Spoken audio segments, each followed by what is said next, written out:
Living in Las Vegas starts now. Oh, shit.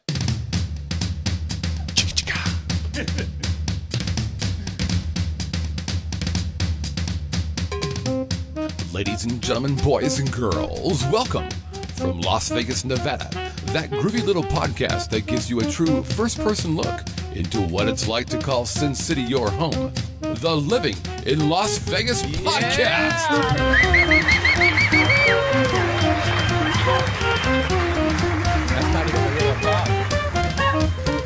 And now your host, Yes. a man who clearly needs some kind of introduction, otherwise you wouldn't know who he was. Mr. Scott Whitney.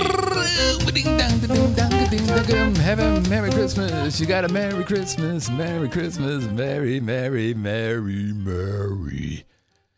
Hello, everybody. I love you.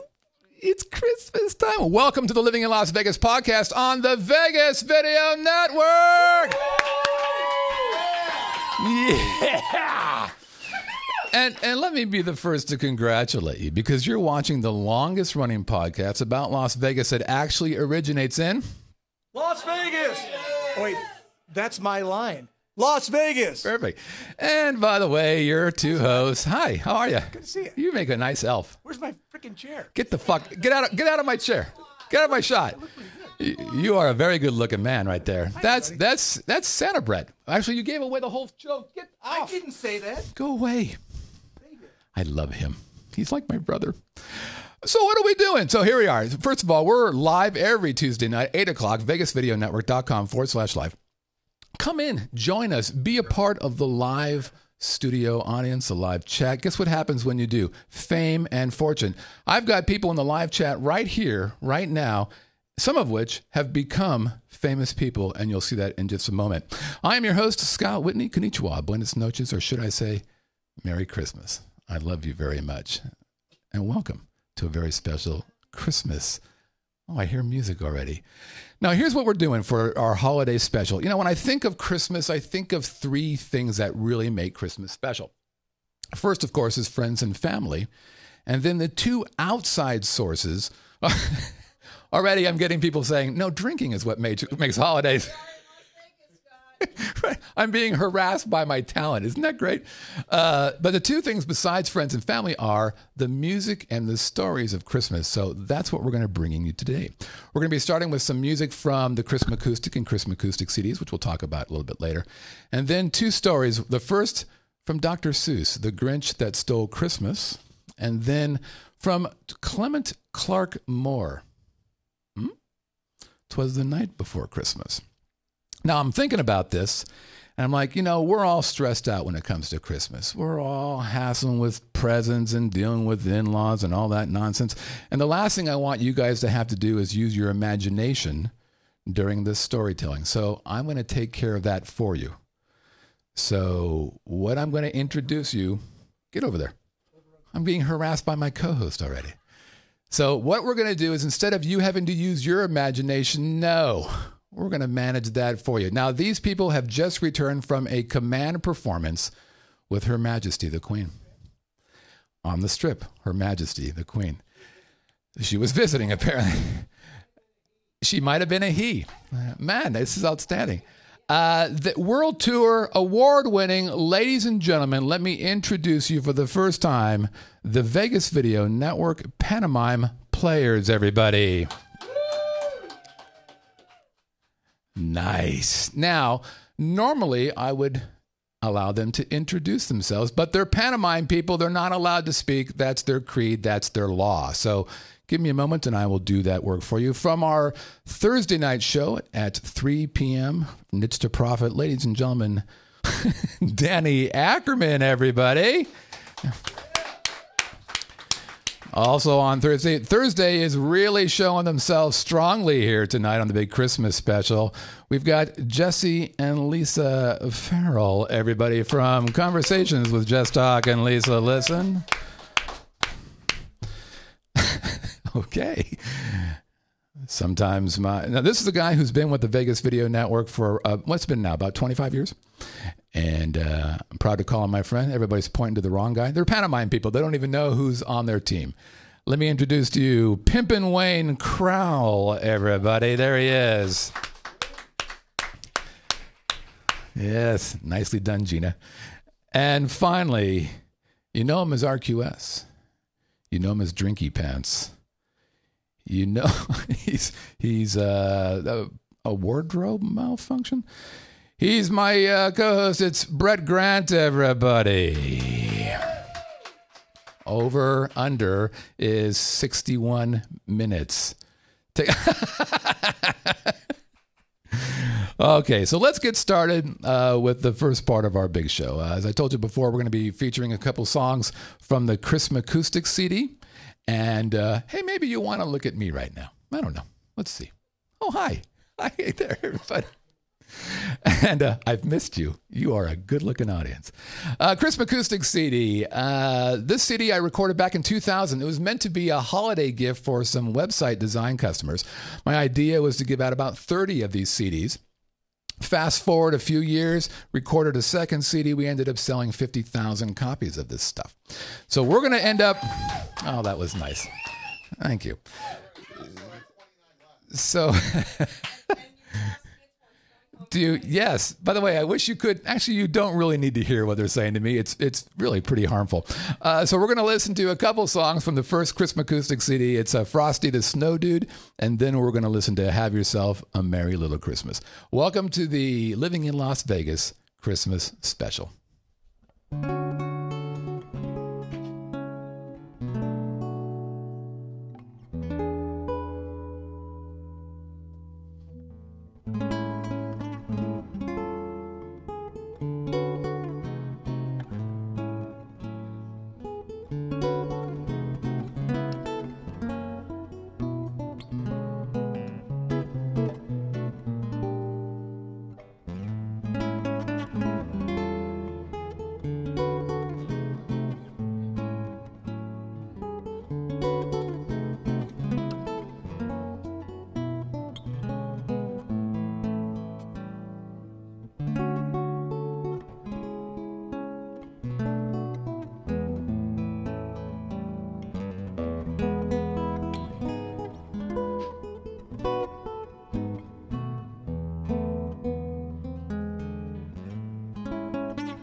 Christmas, come this way. Fa for a da, do re, welcome Christmas, Christmas. Day. Thank you, Danny. Every Who down in Whoville liked Christmas a lot. But the Grinch, who lived just north of Whoville, did not. The Grinch hated Christmas. The whole Christmas season. Now, please don't ask why. No one knows the reason. It could be, perhaps, that his shoes were too tight. It could be his head wasn't screwed on just right. But I think that the most likely reason of all may have been that his heart was 2 sizes too small. But whatever the reason, his heart or his shoes, he stood there on Christmas Eve hating the Whos, staring down from his cave with a sour, grinchy frown at the warm lighted windows below in their town. For he knew every Who down in Whoville beneath was busy now hanging a holly Who wreath. And they're hanging their stockings, he snarled with a sneer. Tomorrow is Christmas. It's practically here. Then he growled with his Grinch fingers nervously drumming. I must find a way to keep Christmas from coming. For tomorrow I know all the Who girls and boys will wake bright and early. They'll rush for their toys.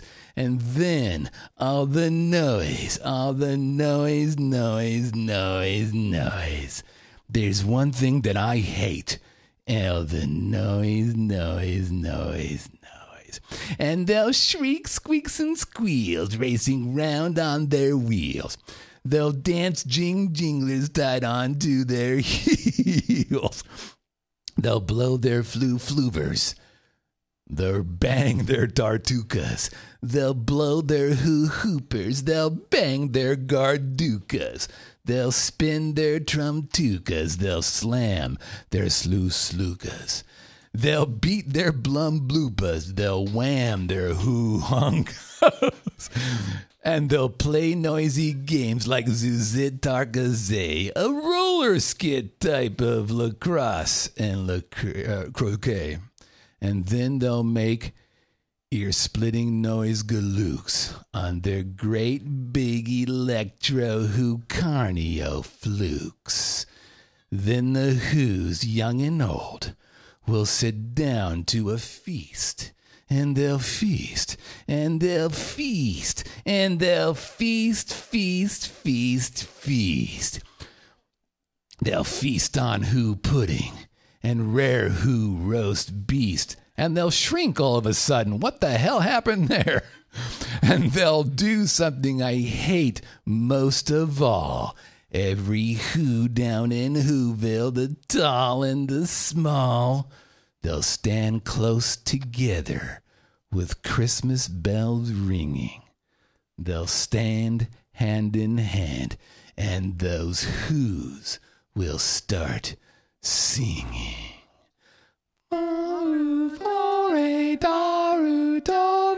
Welcome Christmas, come this way. For a star who dorays, welcome Christmas Day. And they'll sing, and they'll sing, and they'll sing. The more the Grinch thought of this Who Christmas sing, the more the Grinch thought, I must stop this whole thing. Why, for 53 years I've put up with this now. I must stop Christmas from coming. But how? Then the Grinch got an idea. An awful idea. The Grinch got a wonderful, awful idea. I know just what to do, the Grinch laughed in his throat. I'll make a quick Santa Claus hat and a coat. And he chuckled and he clucked. What a great Grinchy trick. With this coat and this hat, I'll look just like Saint Nick.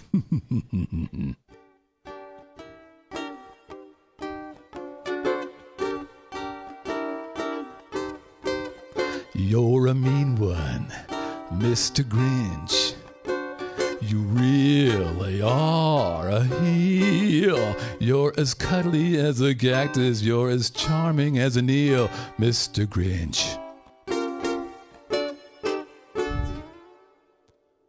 You're a bad banana with a greasy black peel.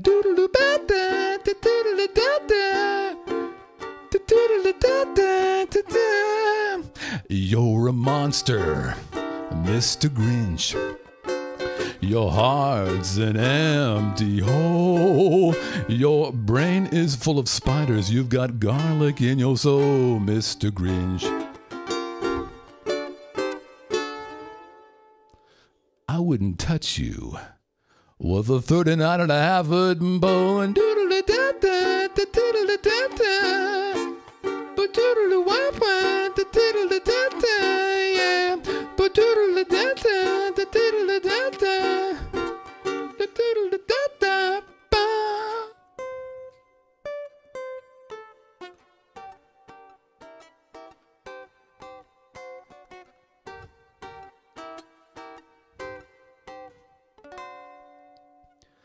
all I need is a reindeer. The Grinch looked around. But since reindeers are scarce, there was none to be found. Did that stop the Grinch? Ha! The Grinch simply said, if I can't find a reindeer, I'll make one instead. So he took his dog Max, and he took some black thread, and he tied a big horn on top of his head. Hold the horn, Max. Max. Thanks, Max. Then he loaded some bags and some old empty sacks on a ramshackled sleigh, and he whistled for Max. Then the Grinch said, "Giddy up!" And the sleigh started down toward the homes where the Who's lay a-sleighing in their town. All their windows were dark. No one knew he was there. All the Who's were all dreaming sweet dreams without care. When he came to the first little house on the square, "This is stop one," the old Grinchy Claus hissed, and he climbed to the roof, empty bags in his fist. Then he slid down the chimney, a rather tight pinch, but if Santa can do it, well, so could the Grinch. He got stuck only once, for a minute or two. Then he stuck his head out of the fireplace flue, where the little Who's stockings all hung in a row. "These stockings," he grinched, "are the first thing to go." Then he slithered and slunked, with a smile most unpleasant, around the whole room, and he took every present.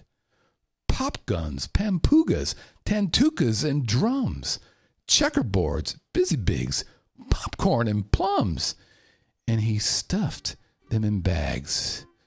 The Grinch very nimbly stuffed all the bags one by one up the chimney. "You're a vile one, Mr. Grinch. You've termites in your smile. You have all the sweet tenderness of a seasick crocodile, Mr. Grinch. Given the choice between the two of you, I'll take the seasick crocodile and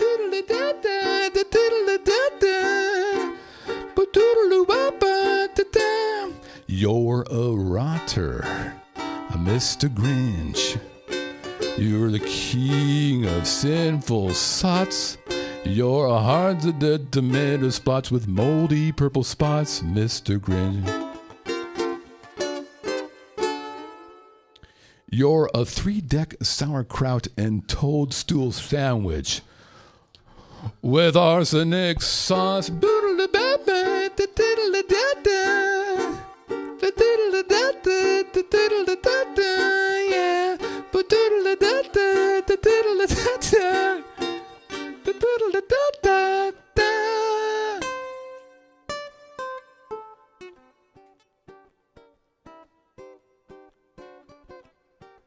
They're talented, aren't they? Then he slung to the icebox. You're the icebox, Jesse. Then he slung to the icebox. He took the Who's feast. He took the Who pudding. He took the roast beast. He cleaned out that icebox as quick as a flash. Why, that Grinch even took the last can of Who hash. Then he stuffed all the food up the chimney with glee. Now, grinned the Grinch, I will stuff up the tree. And the Grinch took the tree and he started to shove. He heard a small sound like the coo of a dove. He turned around fast and he saw a small Who, little Cindy Lou who was no more than 2. She stared at the Grinch and said, Santa Claus, why?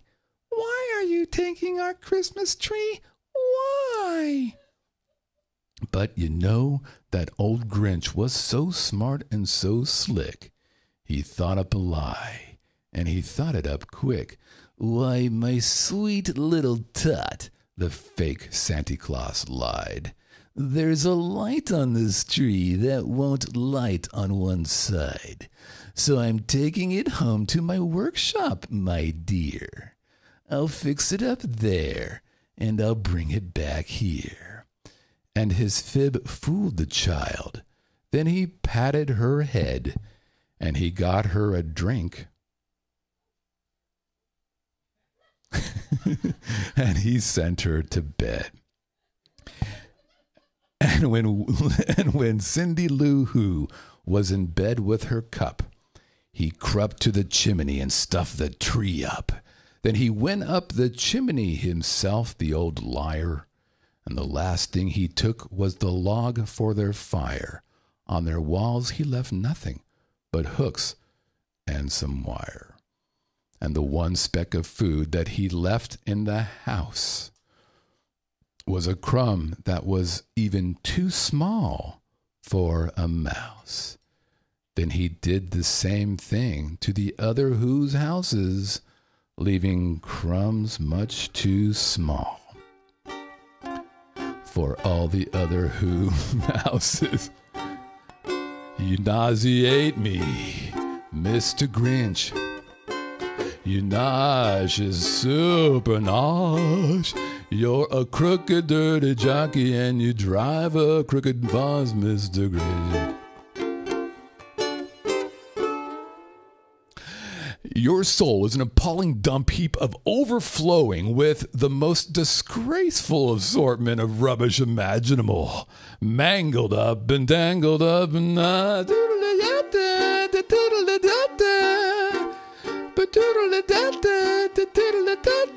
You're a foul one, Mr. Grinch.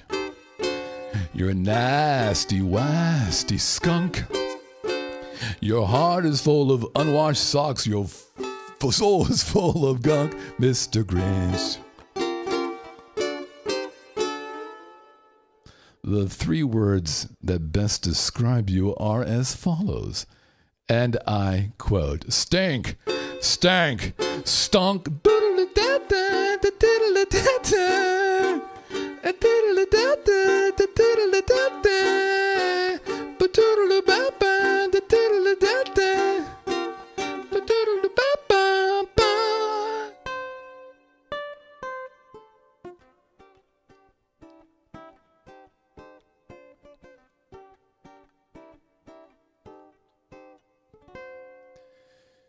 It was 1:15, all the Who's still in bed. All the Who's still a snooze when he packed up his sled. Packed it up with their presents, their ribbons, their wrappings, their snoof and their fuzzles, their tringlers and drappings.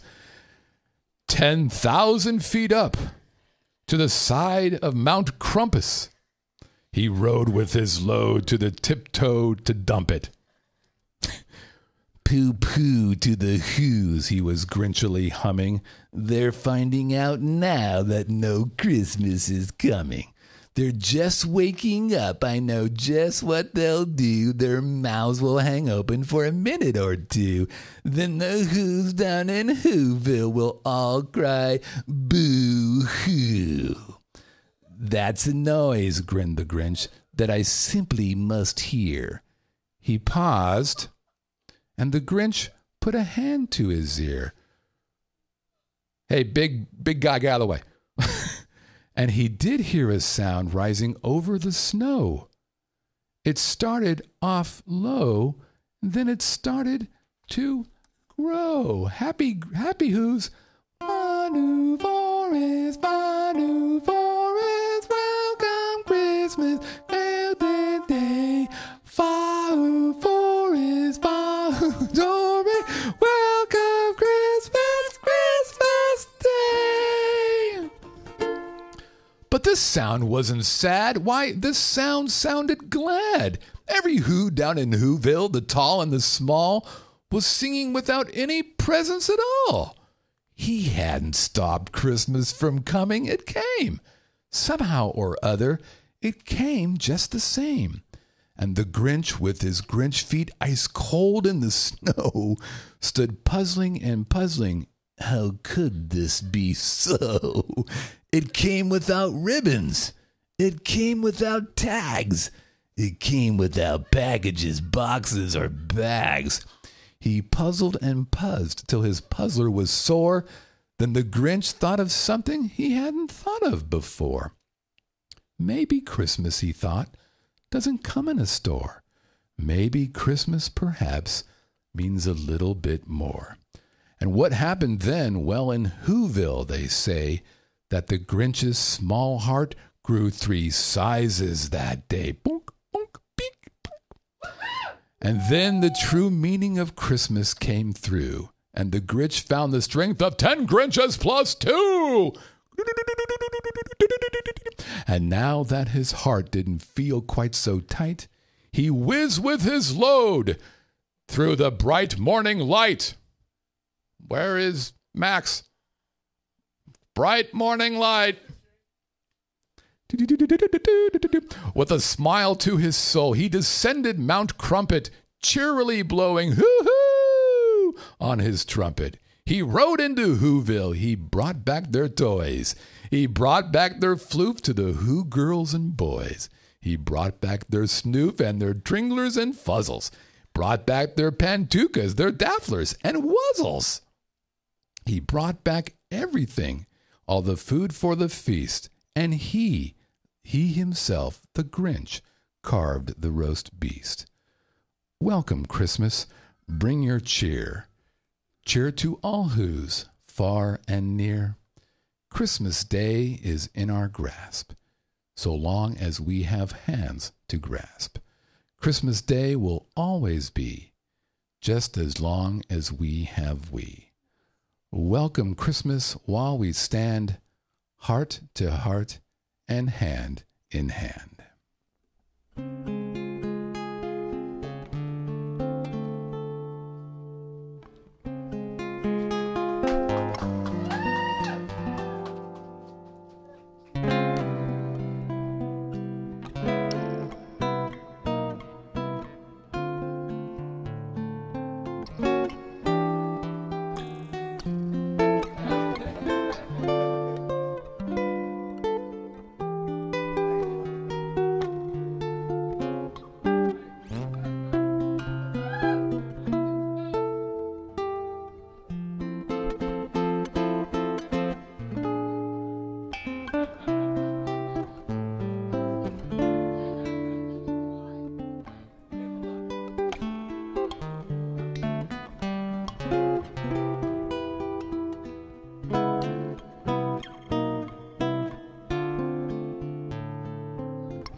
Hello. 'Twas the night before Christmas, when all through the house not a creature was stirring, not even a mouse. The stockings were hung by the chimney with care. Where'd my chimney go? Stand by. By the chimney with care, in hopes that St. Nicholas soon would be there. The children were nestled all snug in their bed, while visions of sugar plums danced in their head, and Mamma in her kerchief and I in my cap had just settled down for a long winter's nap. When out on the lawn there arose such a clatter, I sprang from the bed, boink, to see what was the matter. Away to the window I flew like a flash, tore open the shutter and threw up the sash. The moon on the breast of the new fallen snow gave the luster of midday to objects below, when what to my wondering eyes should appear but a miniature sleigh and 8 tiny reindeer. With a little old driver, so lively and quick, I knew in a moment it must be Saint Nick. More rapid than eagles his coursers they came, and he whistled and he shouted, and he called them by name. Now Dasher, now Dancer, now Prancer, and Vixen. On Comet, on Cupid, on Donder, and Blitzen. But do you recall the most... I did say Blitzen. Blitzen. But do you recall the most famous reindeer of all? Come on, Rudolph the red-nosed reindeer, boom, boom, the bear, his shiny nose, like the old mayor. Okay, that's it.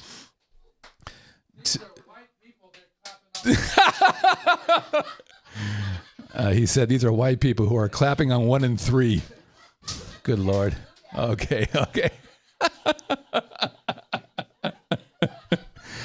Apparently, the Vegas Video Network Pantomime players have had a drink or 4.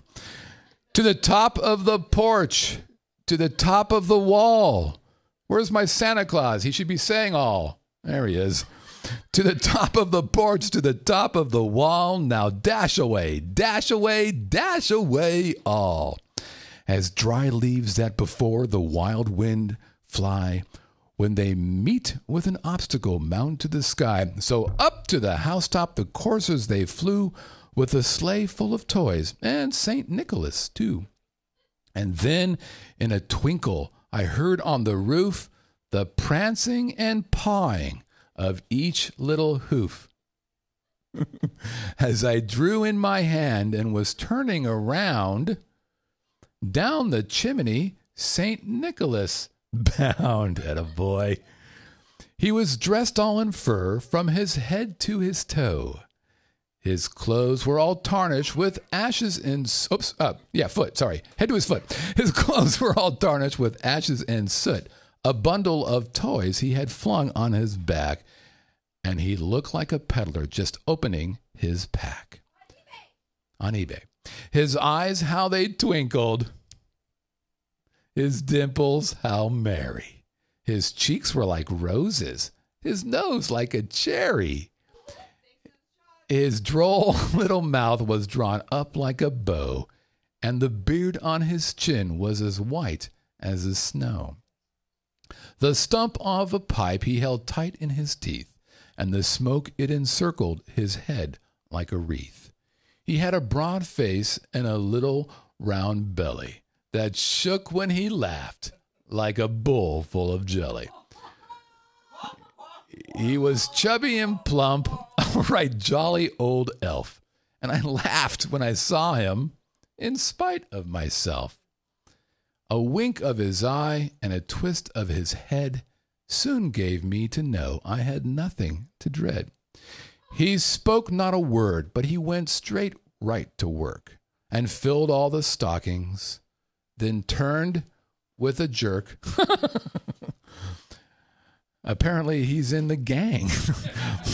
And laying his finger aside of his nose and giving a nod, this should be interesting, up the chimney he rose.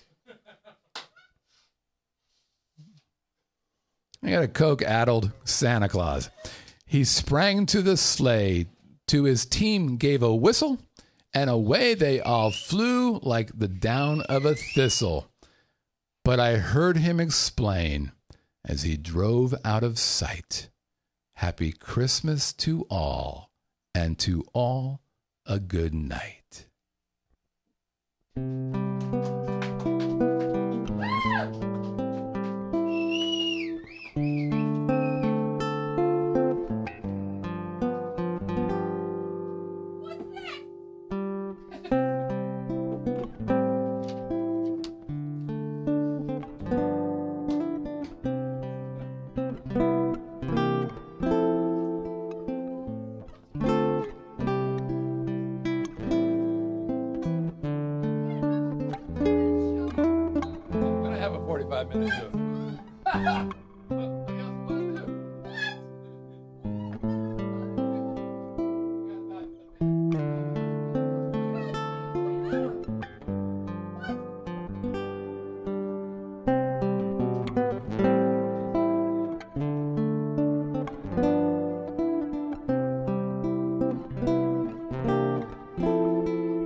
That's a great shot.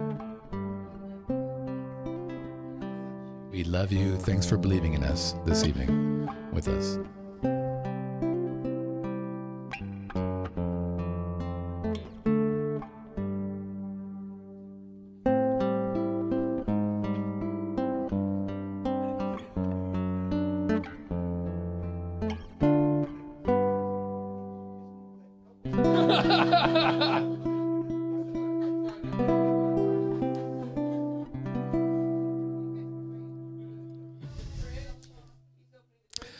Well, there you go, folks. This is the Living in Las Vegas Christmas special. Thanks so much for joining us. We really appreciate the fun in the live chat. And I would be an idiot. Well, there you go. If I didn't thank the people who made this happen. First, I want to thank the technical crew. Now, let me just tell you a little bit about that. This was not easy.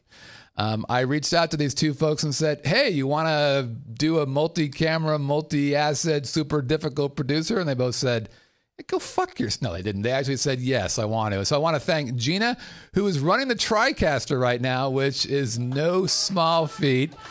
And we've got Zig. Oh, look at her. Oh, nice. That wasn't in the script. Awesome. Very well done. Very well done. And then running our second close-up camera, ladies and gentlemen, you know him in the live chat. It's Ziggy, everybody. There he is. That's it. And, of course, I have to thank the most talented group of quiet people. There they are, the Vegas Video Network Pantomime players. It's Brett, it's Danny, it's Pimp and Wayne, it's Jesse, and of course it's Lisa. Big hand for them, everybody. I'm hopeful that you guys bet the under, because we're all done. I want to wish you guys a Merry Christmas, Happy New Year. We're going to be taking next week off to, recharge and get ready for the new year. We've got some great stuff lined up on our show and as well with all the great people that you saw here on the Vegas Video Network. It's going to be a great 2016. Thanks so much for playing along. We'll see you guys next year. Merry Christmas, Happy New Year. Take care, everybody.